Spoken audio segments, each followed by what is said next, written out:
Swifty on the beat.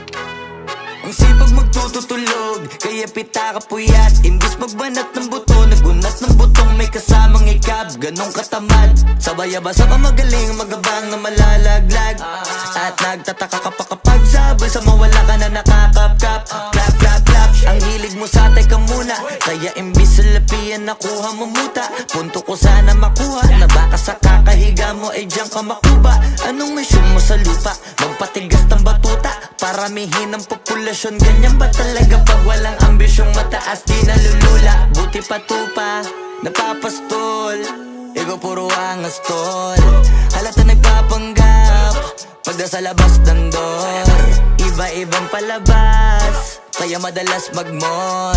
Akala mo lang nakahabol ka na, pero di ka pa nakakascore. Di lang pala yung tulog yung pwedeng may mapanaginipan. Di rin pwede na lahat ng gusto idaan sa hilingan. Pag may nahiligan, di madalian. Ba't di pagigilan? Sige, ikay magpursige kasi di pa huli.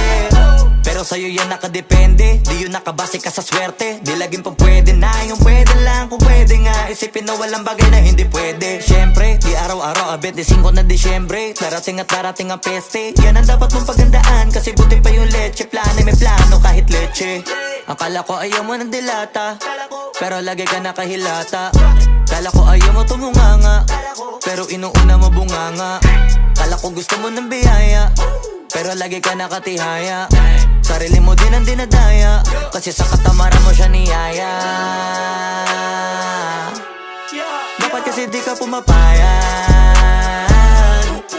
ikaw din naman na mahihirapan.